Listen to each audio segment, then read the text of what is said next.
नमस्ते दोस्तों। आज का जो हमारा टॉपिक है वो है यूरेशिया। यूरेशिया किस एरिया को कहा जाता है, क्या आप सोच सकते हैं? यूरेशिया आपका होता है 93 countries of Europe, middle east, Asia. मतलब कि ये जो पूरा एरिया है इसको हम यूरेशिया कहेंगे। इसमें ऑलमोस्ट 93 कंट्रीज़ है और इसमें आपके 5 बिलियन लोग रहते हैं। अब बात है कि ये न्यूज़ में क्यों है, क्योंकि ये जो पूरा एरिया है इसका डायनामिक्स बदल रहा है। इस डायनामिक्स को समझने की ज़रूरत है। किस तरह से बदल रहा है, चलिए देखते हैं। पहली बात तो जिस तरह से चाइना का राइज हो रहा है और वो इस एरिया पे असर्ट कर रहा है, उससे जो पूरे एरिया का डायनामिक्स है वो चेंज हो रहा है। तो चाइना अपने सेंट्रल एशियन में जो उसका हेजमोनी है उसको बढ़ाने की कोशिश कर रहा है बेल्ट एंड रोड इनिशिएटिव से।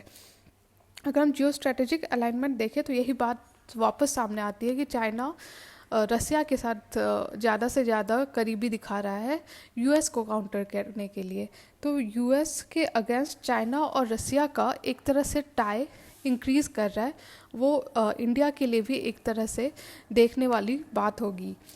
चाइना का जो बेल्ट एंड रोड इनिशिएटिव है या जो यूरेशियन इकोनॉमिक यूनियन है या फिर आर्कटिक रीजन या एनर्जी ट्रेड, ये सब पे जो कोऑपरेशन है वो रसिया के साथ बढ़ रहा है।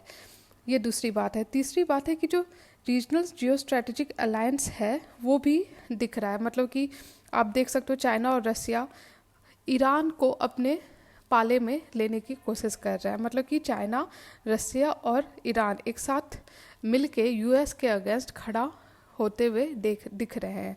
जो यूएस है वो इस रीजन पे ऑफ कोर्स अपना दबदबा बना के रखना चाहता है, इसलिए भी वो अफगानिस्तान पे उस इतने दिनों तक उसने कंट्रोल किया। ईरान को भी वो उसके साथ जो झड़प होता है वो कहीं ना कहीं इसी कारण से होता है। तो एक और जो पेंटागोनल आपका जो रीजनल अलायंस दिख रहा है वो है आपका चाइना, रसिया, ईरान, टर्की और पाकिस्तान का। और ये सब इंडिया के लिए एक तरह से बहुत देखने वाली बात होगी, क्योंकि चाइना के साथ भी हमारा रिलेशन ख़राब है, पाकिस्तान के साथ भी हमारा रिलेशन ख़राब है। तो देखने की वाली बात होगी कि कैसे इंडिया इस पूरे जो इमर्जिंग सिनेरियो है उसको हैंडल करता है। इंडिया के लिए इसलिए भी इम्पॉर्टेंट है क्योंकि इकोनॉमी, एनर्जी सिक्योरिटी हो या फिर जो उसका डायस्पोरा है इतना ज़्यादा मिडिल ईस्ट या सेंट्रल एशियन रीजन में रहता है। अगर हम इंडिया के बारे में कहें तो इंडिया को ज़रूरत है कि इंटीग्रेटेड अप्रोच रखने का टुवर्ड्स यूरेशिया। मतलब कि यूरेशिया इस इंडिया के लिए बहुत ज़्यादा इम्पॉर्टेंट है। जैसा मैंने कहा, पहली पॉइंट एनर्जी सिक्योरिटी के लिए इम्पॉर्टेंट है। वो यूरेनियम हो या आयरन और जैसे रिसोर्स हो या ऑयल, नेचुरल गैस हो, इन सब के लिए जो यूरेशिया है या सेंट्रल एशिया, इसका जो एक बहुत बड़ा पार्ट है वो इंडिया के लिए इम्पॉर्टेंट है। दूसरा, इकोनॉमिक ऑब्जेक्टिव। इकोनॉमिक ऑब्जेक्टिव मतलब कि चाहे वो इंडिया के इनिशिएटिव हो जैसे कि make in India, skill India, digital India, इन सब के लिए भी हमारा जो यूरेशियन कनेक्शन है वो इम्पॉर्टेंट हो जाता है।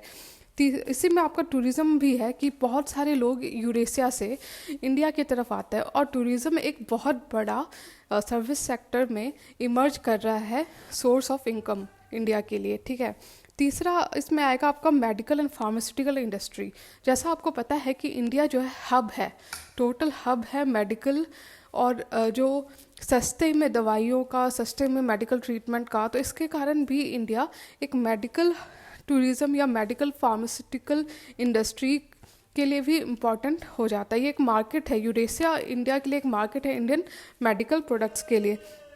उसके अलावा आप देखो तो स्ट्रेटेजिक ऑब्जेक्टिव्स भी है कि अगर आप इसमें देखोगे कि तो पाओगे कि जो यूरेशियन रीजन है उसमें चाइना और रसिया के अलावा जो बाकी कंट्रीज़ है वो नहीं चाहते कि चाइना का दबदबा हो या रसिया का दबदबा हो।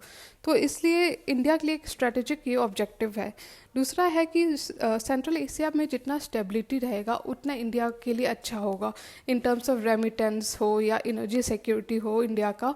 तो उस एंगल से ज़रूरी है कि पूरे सेंट्रल एशिया में स्टेबिलिटी रहे, क्योंकि इंडिया सेंट्रल एशिया को अपना एक्सटेंडेड नेबरहुड मानता है। तीसरा है कि जो इंडिया का जो इंडो पैसिफिक स्ट्रेटेजी है, इंडो पैसिफिक में भी जियो पॉलिटिक्स चल रहा है। चाइना अपना कंट्रोल बना के रखना चाहता है, दबदबा बढ़ा रहा है, वो डेप ट्रैप डिप्लोमेसी हो या फिर जो पर्ल ऑफ स्ट्रिंग हो, तो इन सब तरीके से चाइना अपना कंट्रोल बढ़ाना चाहता है। तो जो इंडिया का जो इंडो पैसिफिक स्ट्रेटजी है उसको कॉम्प्लीमेंट करता है जो यूरेशियन स्ट्रेटजी है वो।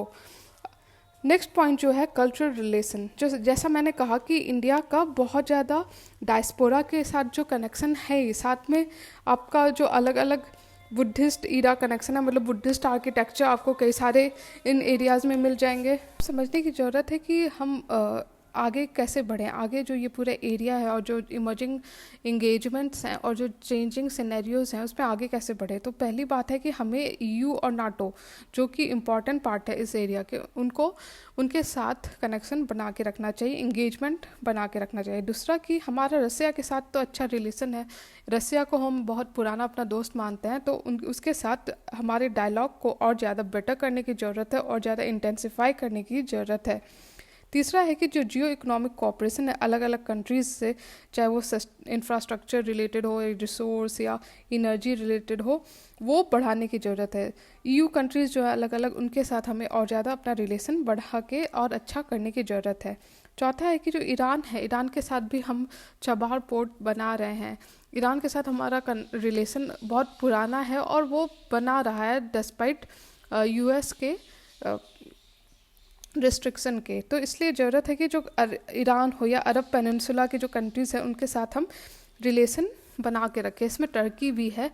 रिसेंटली जो टर्की जो है वो कहीं ना कहीं पाकिस्तान का साथ देते हुए दिख रहा है, लेकिन इसके बावजूद हमें कहीं ना कहीं टर्की से भी रिलेशन मेंटेन करने की ज़रूरत है।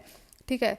और जो अगर हम ईरान या बाकी अरब कंट्रीज़ से कनेक्शन मेंटेन करें तो हो सकता है जो हमारे टर्की के साथ जो क्रिटिकल रिलेशन बन रहा है वो सही हो जाए। पांचवा है कि हमें प्रायोरिटीज़ बैलेंस करने की ज़रूरत है।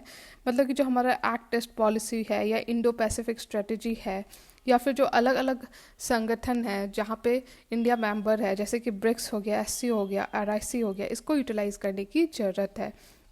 अगर हम देखें कि क्या क्या इनिशिएटिव लिया है इंडिया ने इस बारे में, तो वो है कि कनेक्टिविटी को और बढ़ा रहा है ताकि जो चाइना का प्रेजेंस है इस पूरे रीजन में उसको बैलेंस कर सके। इसमें आप मेंशन कर सकते हो international north south transport corridor, फिर आपका चबार पोर्ट जो कि ईरान में है और इंडिया को एक्सेस देता है सेंट्रल एशिया का।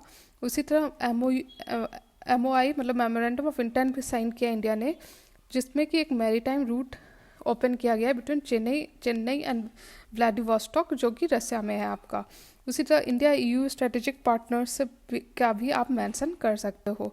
फिर चैलेंजेस अगर बात करें कि चैलेंजेस क्या है for expanding India's footprint in Eurasia, पहली बात तो ये पूरा एरिया कहीं ना कहीं लैंडलॉक्ड है, तो डायरेक्ट एक्सेस इंडिया के लिए बहुत मुश्किल हो जाता है। कई सारे कंट्रीज़ हैं जो लैंडलॉक्ड हैं, जैसे अफगानिस्तान हो गया, तो यहाँ का एक्सेस इंडिया के लिए एक तो इस कारण से डिफ़िकल्ट है। दूसरा कि पाकिस्तान जो है वो इंडिया को एक्सेस नहीं देता, वो इजीली ट्रांजिट रूट नहीं इजीली अवेलेबल हो पाता है इंडिया के लिए। दूसरा फैक्टर है कि जो चाइना का डोमिनेंस है जिस तरह से कि वो इंडिया को एक फो की तरह, एशियन फो की तरह ट्रीट करता है और वो नहीं चाहता कि इंडिया का ग्रोथ हो। जो बेल्ट एंड रोड इनिशिएटिव है उसमें इंडिया कहीं ना कहीं चाइना का दबदबा देख रहा है, इसलिए वो उसका पार्ट नहीं बनना चाहता।